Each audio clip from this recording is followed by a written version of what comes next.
In over 20 years of sharing her knowledge on how to live a balanced life while pursuing a spiritual path, Supreme Master Ching Hai often spoke of the teachings of past masters during her public lectures and international gatherings with our association members. Throughout the ages, compassionate, enlightened masters have urged people to surrender to the greater universal power by seeking the divine within, from which all other goodness and happiness follow. In celebration of Prophet Mohammed's birthday, we invite you to enjoy a compilation of lectures and discussions by Supreme Master Ching Hai entitled The Wisdom of Prophet Muhammad.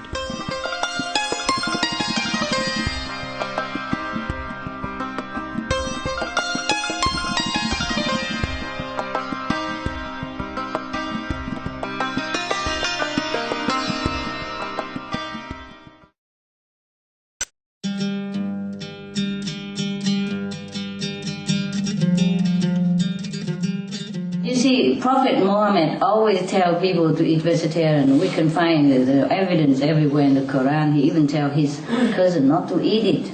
Ali, please don't eat that. Don't eat the animals, because the animal quality will come within you. Don't eat that, don't eat that. Even that. But now, people don't question that. You see what I mean? So, it takes a really sincere mind to question the right and the wrong. You have to be a little smart and take a little time. No matter how busy you are, you have to take time to understand the teaching of the old prophets, of the old enlightened masters. Otherwise, we just follow. We don't know anything. And at the end of our life, although we were very, very devout Christian or devout Buddhist, and we truly wanted to know Buddha nature, and we truly want to be one with God, but we wasted all our human life doing nothing, finding nothing.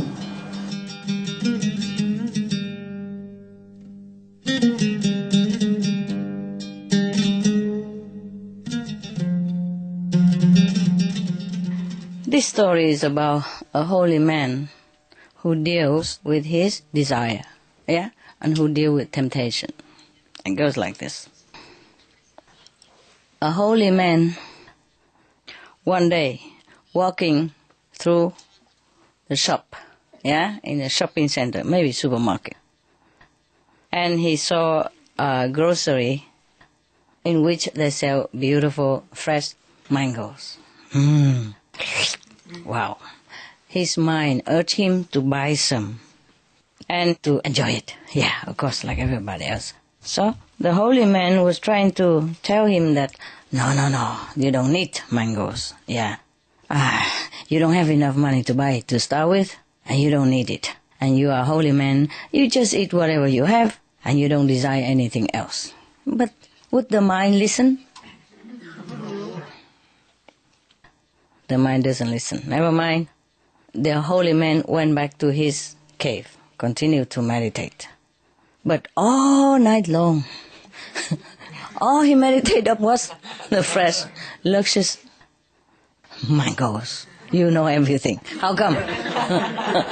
Were you that holy man reincarnate? We all know very well the trick of the mind, yeah? Okay. So he was so tired and exhausted, sitting there fighting with his own mind. Okay? Fine. So he went into the jungle next morning, still defeated and exhausted by the fighting with the mind the whole night through. And he went and chopped some wood, And then with a lot of wood, he carried all the way from the jungle to the shopping center. Wow, it's a long way, many kilometers long. Originally, he went there just to get some necessity for the whole week, to his cave, like some bare necessity, like maybe some flour for chapatis, and just some salt, just simple, So he carried the heavy wood load to the bazaar, which is a very long way, many kilometers. Holy men in India, they live up in the mountain somewhere, in a cave somewhere. And to go down to the mountain, to the bazaar, it takes a long time. They mostly live far away from it all, because that's what they want. Yeah, but then it's inconvenient when you want to have something, huh? Okay, nevertheless, he carried a heavy wood load down to the mountain. And then he's very tired and exhausted.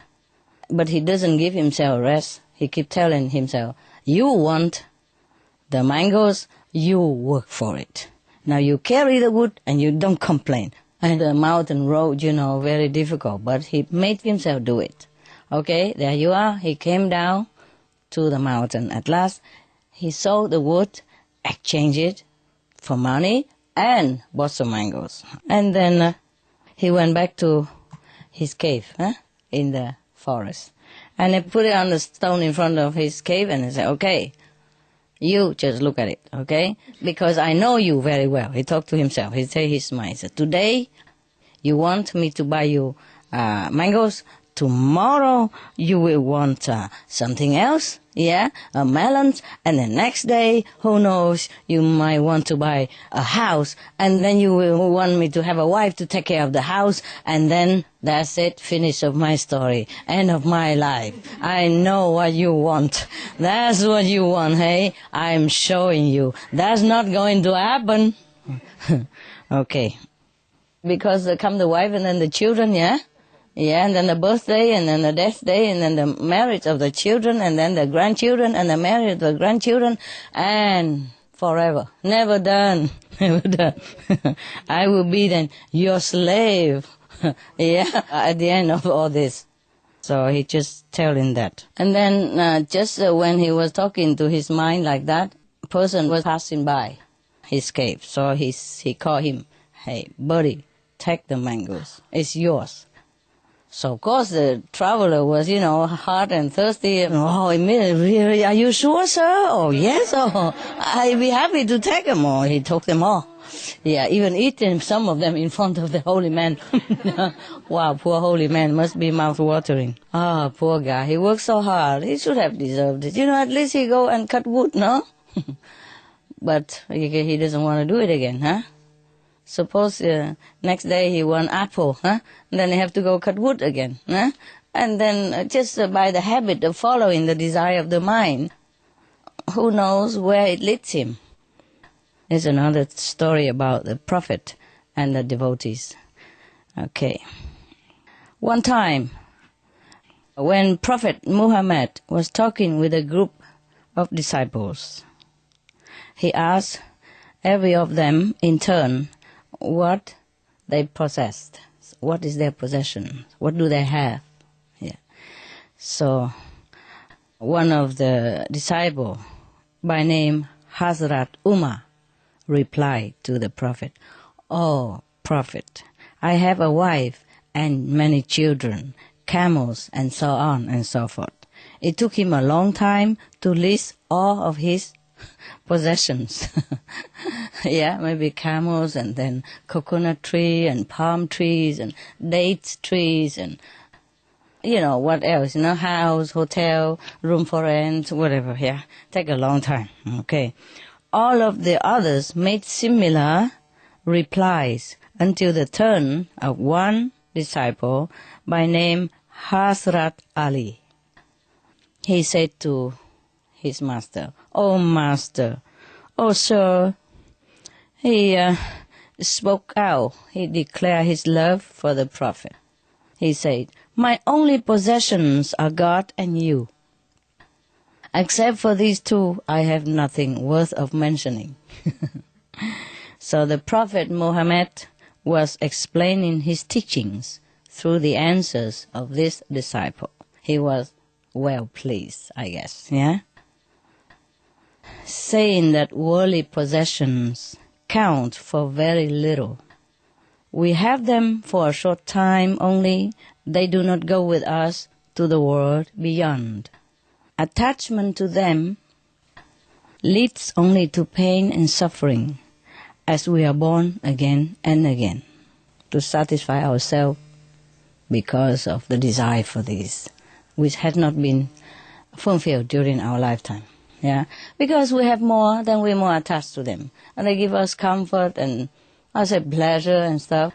And when we die, we wish we have not enjoyed all of them yet, And then maybe at that splitting moment, our soul left the body with the desire. that we haven't enjoyed all our possession. And then that's how we come back to life. I mean physical life, again and again, transmigrate and suffer, yeah? So that's why the prophet say that possession only leads to suffering and transmigration. This is the lot of those who love the ways of the world. But those who love God and are always engaged in the contemplation of their beloved transcend this region of birth and death. Well, the one who wrote this thinking, it's just a matter of understanding this simple truth. Is that simple? Yeah? Yes. Simple, but not simple to carry it out, huh? Yeah, I told you about the story of, what's the name of that? That square, that triangle stuff? Samosas, yes. I was addicted to samosas at that time. But you have to know, I had very little money at that time. And mostly I eat just chapatis and sometimes some cucumber. Yeah, chapati and peanut butter. Yeah, just to keep the body still alive. So, of course, when I pass by the samosa, wow. That is something out of that world. So most of the sages, they also prefer to live in a mountain and remote area because of that too, perhaps, yeah? What you don't see doesn't hurt you, right? Doesn't tempt you. It's truly like that.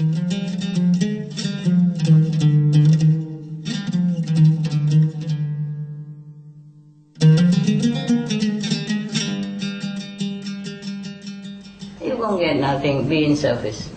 We only get blessing when we are selfless and noble and consider others before ourselves. Treat everyone similarly, always in a good manner. Consideration, love, respect. You like to be a good manner, noble, elegant, pretty. Beauty doesn't always come from the face or the body. Beauty from inside, there are two kinds of beauty. The beauty from inside is always everlasting and always endearing to everybody. So you see all the masters, especially in India or Taiwan or Chinese, the old time, they have hair all over, they don't shave, they don't wash, their hair long like a hippie, and their hair are up to their feet. And they're wearing not too much clothes, or don't wear at all, or wear very shabby clothes or anything. They don't look like the model that lives in Monaco or something like that, no. But people still flock to their feet and love them, adore them, and die for them even, if they have to. During Prophet Mohammed time, people had war with whoever in the authority or the religious establishment of that time. Because some people were willing to die for the Prophet, and they do it in defense, not because they wanted war. Least of all, the Prophet had never told them to go on war with anybody. But sometimes they want to defend for their children, or their brothers and sisters, their family.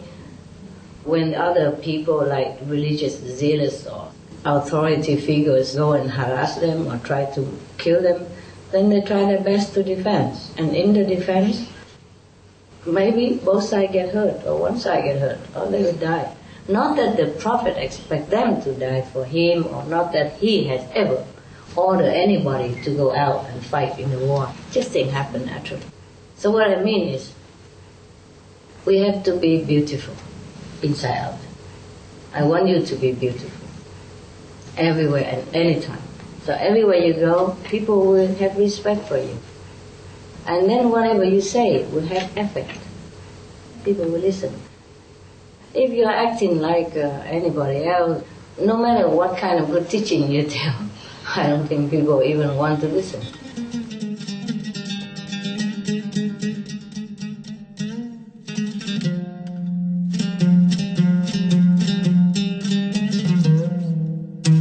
We could go to heaven, come back, go to heaven, come back. Ülkenize gelip burada bir suç işlemediğim sürece istediğim gibi kalabilirim. Tekrar geri gidip yeniden ülkenize dönebilirim. Aynı şekilde cennete de bu şekilde gidip gelebilirim. But we don't go with the physical body. We go with the spirit. Ama fiziksel bedenimizle değil, ruhumuzla gider geliriz. Just like when you sleep, you leave your body, you don't even know the body exists. Sometimes you have dream, you think you go somewhere. And some people even sleepwalk. And similarly, we could consciously leave this physical temple for a while and go contact the spirit in the spiritual world with our same spirit like their spirit. And the angel will take us there if we know how. Aynı şekilde söz gelimi uyurken fiziksel bedenimizi bırakırız ve ruhsal olarak rüyalar görürüz. Hatta bazen yürürüz. Aynı şekilde yine cennette de göksel kata da gidip gelebiliriz. Bizi melekler oraya götürür, merak etmeyin. The reason the prophet told us to contemplate, to pray to God 5 times a day is that if you pray hard enough, long enough, many times, there's a chance that you may have a glimpse of heaven, or that you might be calm enough so to contact the angels or the messenger of God, the invisible one, yes. And then they will take us to heaven. They will show us the way. But we must calm the mind. We must forget the whole world while praying. That is the real prayers. That's what the prophet Mohamed did in the cave. He calmed his mind. He forget everything. His possession, his wife, his word, his success, his money, everything. He forgot his body. And that's how he can elevate himself to the level of angels in spirit. And that's how he can contact the angel in spirit. And that's how he can get the message from God. The same we have to do. We can do. Sizin peygamberiniz Muhammed'in size günde 5 kere dua etmeyi istemesinin nedeni, eğer yeterince uzun, yeterince sık bir şekilde dua ederseniz gerekli ruh haline ulaşıp, gerekli sakinliğe ulaşıp bu cennet kapısına gidebilmenizi sağlamaktır. Aynı şekilde sizin peygamberiniz dağa çıkıp kendisi her türlü fiziksel varlığını, karısını, paralarını bırakıp gitmiştir oralara. And that's why God sent other prophets, or Prophet Mohammed, to tell people that this is the way. Don't do that. Don't do this. Do this. Yes. The prophet came to show an example. Like, okay, you have to still your mind. You sit quiet, alone. Don't have to go in the cave, but in your small cave room. And make it a cave. Make it a completely closer for yourself.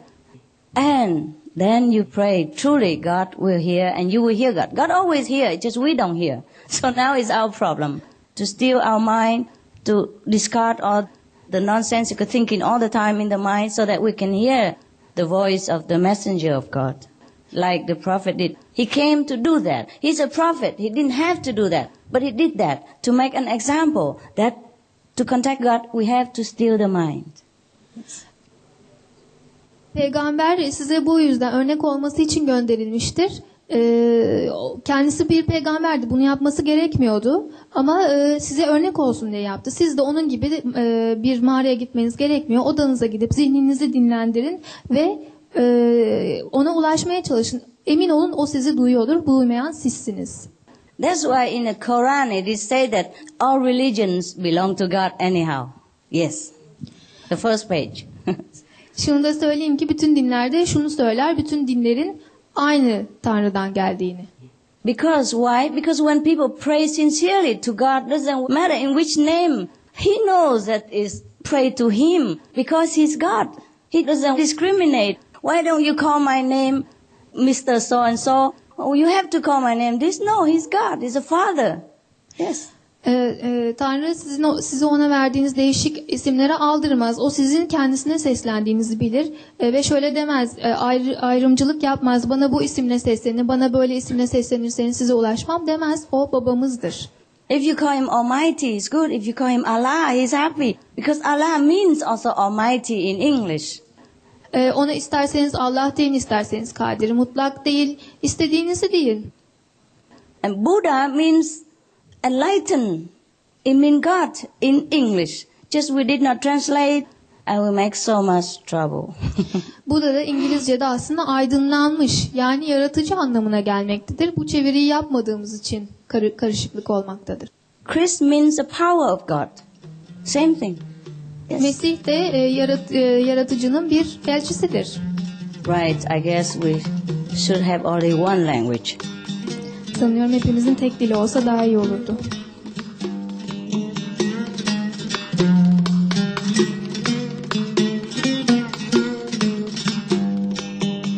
We thank you for your gentle presence on today's Between Master and Disciples. Animal World, Our Co-Inhabitants is coming up next on Supreme Master Television. Please stay tuned. With heaven's blessings, may all beings on our beautiful planet coexist in peace, love, and happiness.